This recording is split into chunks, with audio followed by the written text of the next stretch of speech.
Tendencia mundial.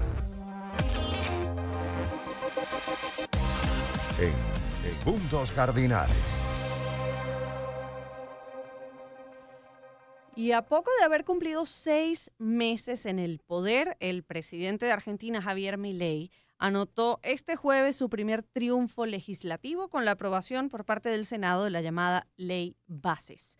Vamos a escuchar las declaraciones que ofreció la vicepresidenta de la Nación y presidenta del Senado, Victoria Villarroel, quien tuvo a su cargo el desempate por la Ley Bases luego de que el tablero marcara igualdad de votos a 36, tanto a favor como en contra.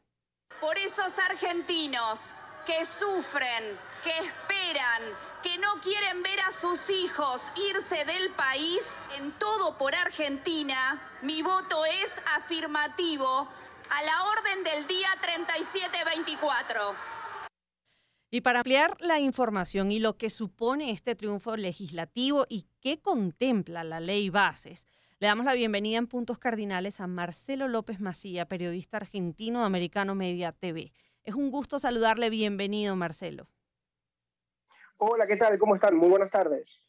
Muy buenas tardes. ¿Qué contempla la Ley Base y qué supone para Milei esta victoria? Era muy pretenciosa y es muy pretenciosa. En un principio eran 600 y pico de artículos, bajó a 200 artículos. Y era una ley de reforma integral del Estado, ¿no? Muchos le habían dicho a Milei que tenía que ir de a poco y él dijo, no, vamos a ir por el shock, porque de a poco va a ser imposible. Le decían la vieja frase de Mao Zedong, decía, ¿cómo se come un hombre un elefante? Bueno, de a poco, de a poco. Y él dijo, no, voy a tratar de un bocado hacer todo. Entonces, claro, se le hizo difícil. Hay otros presidentes en Sudamérica que han tenido problemas, por ejemplo, Gabriel Boric ganó, pero tenía muy pocos legisladores, fue una reforma constitucional, recordás, y perdió y quedó en muy mala situación. Pedro Castillo ganó con muy pocos legisladores, intentó cerrar el Congreso y lo terminaron no solamente eyectando, sino que también lo metieron preso. Guillermo Lasso en Ecuador también tenía muy poca representación, este banquero de derecha, y tuvo que recurrir a la muerte cruzada, a cerrar al Ejecutivo y a cerrar al Congreso, y bueno, después vino Noboa. Y Milei tenía esa disyuntiva, ¿no?, de llegar al poder con muy pocos legisladores. Hay 72 senadores, por ejemplo, y él tiene 7. No tiene siquiera el 10%, tiene el 90% en contra. Wow. Entonces, cuando empezó su gobierno, como tenía el 56% de los votos y venía con muchas ínfulas, pensó que podía hacer todo fácil y la verdad es que no, se le hicieron muy difícil, lo hicieron esperar y sufrir 6 meses y tuvo que recurrir a algunas técnicas de la vieja política, sentarse y dialogar, entre comillas, ¿no?, a toma y daca, a ofrecer cosas, y así logró llegar a los 36 senadores, que es la mitad. Fue la mitad contra la otra mitad, y la que desempató fue la vicepresidenta, como escuchábamos recién, que es la presidenta del Senado. Pero bueno, tuvo todas las alternativas. Intentó primero por las malas, digamos, y terminó, entre comillas, por las buenas, que significa dialogar y al mismo tiempo negociar. Él casi como que se abrió, porque él todo lo que es, nosotros decimos la rosca política, de todo lo que son estos acuerdos de subterráneo, ¿no?, y tan poco claros y poco transparentes, el presidente nunca se quiso meter, pero designó a un jefe de gabinete muy avesado, con más de 50 años de política, se llama Guillermo Francos, y él fue artesanalmente como un orfebre tejiendo acuerdos hasta que finalmente llegó. Marcelo, pero finalmente lo que se impuso es la política, en eso consiste el hacer política, ¿no? Así es. ¿En qué cosas Bueno, tuvo que dar su brazo a torcer? Porque en estos 6 meses tenemos que decir que también ha enfrentado paros, mucha conflictividad social, gremios y sindicatos oponiéndose a este plan de reformas del Estado. Bueno, Argentina es un país muy pendular, muy swing, ¿no? Hasta los 70, hasta los 80 había un montón de empresas del Estado, el Estado estaba quebrado, fuimos a una hiperinflación, como nosotros tuvimos en el 89, creo que ustedes tuvieron allá lo que fue el Caracazo, ¿verdad? Sí. También allá por el 89, bueno, acá también fue una crisis enorme. Entonces llegó Carlos Menem, que era un presidente liberal, y privatizó prácticamente todo. Después vinieron los Kirchner y estatizaron todo. Y ahora Milei quiere volver a privatizarlos. Entonces, te imaginas, del Estado a lo privado, del privado al Estado, del Estado a lo privado. Bueno, es realmente increíble todo el péndulo, cómo se mueve.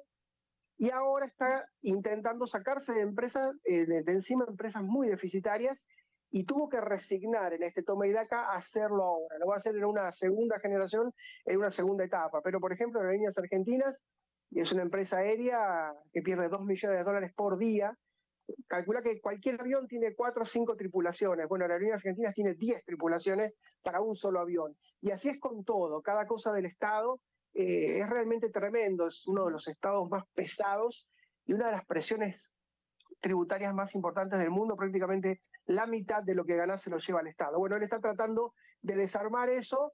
Este es el primer pasito que digo, no va a ser fácil. Sí. Sí, entiendo que además su aspiración era cerca de 40 empresas que tenían la posibilidad de privatizarse, pero de momento esa aspiración ha tenido que quedar limitada a unas cuantas. Y va a ser muy difícil también privatizarlas, porque antes de privatizarlas tenés que sanearlas. Lo que te contaba de Aerolíneas pasa, el mayor empleador del país son los trenes. Y realmente, suponete si Renfe en España o Amtrak en Estados Unidos tienen, suponete, un empleado por cada tren, bueno, Argentina tiene 5 empleados, tiene el quíntuple que Renfe, el quíntuple que Amtrak, y así en cada lugar que vas, y ustedes en Venezuela creo que lo han pasado, ¿no?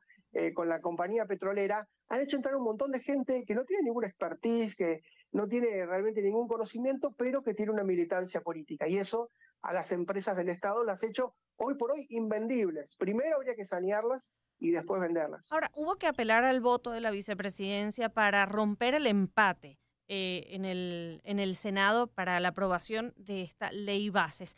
¿Cuán dividido? Si bien ya sabemos que el Senado lo está, a pesar de que fue una épica lograr para Milei esos 36 votos iniciales, ¿cuán dividido está el pueblo argentino? ¿Qué se ve en las calles mientras en el Senado se estaba dando esto? Mira, hay una división por lo siguiente. De los 45 millones de argentinos, hay más de 20, la mitad de la población que recibe subsidio del Estado. Cuando empezás a tomar los empleados estatales, más los jubilados que reciben del Estado, más las pensiones, más la AUH, que es la asignación universal por hijo para los chicos, más los planes sociales, cuando entras a sumar, de cada 2 argentinos a 1 el Estado le da un subsidio, le paga el sueldo a fin de mes. Esa gente está de un lado y los que trabajan en la parte privada están del otro. La cosa está absolutamente dividida. Pero es por esto nunca pasó. Siempre el peso del Estado en Argentina eran 20 puntos del PBI. Los Kirchner lo llevaron a más de 40 puntos del PBI. Lo hicieron inviable. En 20 años hicieron inviable al Estado. Entonces, claro, el que hoy cobra lo ve a Milei como una amenaza que viene con la motosierra a quitarle cosas o a echarlo. Y el que está del otro lado le dicen, sí, aplicar la motosierra y sacarnos de encima a esta gente. Porque además se da dentro de las mismas familias. Está quien trabaja en lo privado, está de alguna manera con una ultra actividad que tiene que trabajar 10, 12 horas por día, y el otro trabaja 6 horas, si quiere va, si quiere no va. Entonces se da dentro de las familias, dentro de los barrios, dentro de los mismos edificios, de los amigos, quién está de un lado y quién está del otro. La polarización. Marcelo, ha sido un gusto conversar contigo, pero además, ¿a partir de cuándo se pueden empezar a ver ya la puesta en práctica de estas medidas que se permiten ahora que se ha aprobado la ley base? Hay algunas que son inmediatas. Argentina, bueno, no tiene ni el petróleo ni el gas de Venezuela, pero tiene mucho. Hay un lugar que se llama Vaca Muerta en el sur, en la Patagonia, que realmente puede abastecer a toda Argentina de gas, inclusive a Brasil y a Paraguay. Son yacimientos de shale oil, ¿no? de fracking muy grandes. Entonces vino una empresa, Petronas, una empresa de Medio Oriente, y dijo, si ustedes me dan esta ley, yo hago una inversión de cientos de millones de dólares y lo que hago es licuar el gas. O sea, toman el gas natural, lo licúan, lo suben a un barco y es un commodity que se puede vender en cualquier lugar del mundo. ¿Qué es lo que hace Qatar, no? Y Qatar tiene el ingreso per cápita más alto del mundo. Entonces, Petronas dijo, nosotros lo hacemos ni bien esté la ley. Con lo cual, de ese tipo de inversiones hay muchas en minería, en petróleo, en pesca, que se van a ver de manera casi inmediata. Wow.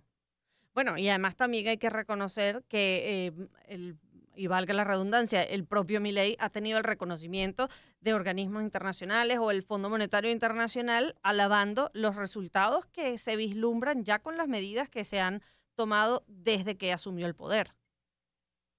Es que es un experimento realmente. Entonces yo creo que hay muchos, como el Fondo Monetario, que le tiene paciencia, que lo trata de apoyar, el mismo Estados Unidos. Hay muchos países que lo están viendo como un experimento. Bueno, si le fuera bien a Argentina, tal vez también el subcontinente es bastante pendular, ¿no? Hay algunos que dirán, bueno, ¿por qué no hacemos lo mismo? ¿Por qué no intentamos esto de hacer capitalismo, de hacer innovación, dinero privado? ¿Por qué no intentamos por ese lado? Porque con lo anterior muy bien no nos fue.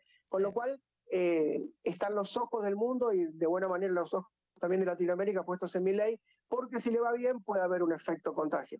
Bueno, muchísimas gracias, Marcelo, por estos minutos conversando con nosotros en Puntos Cardinales.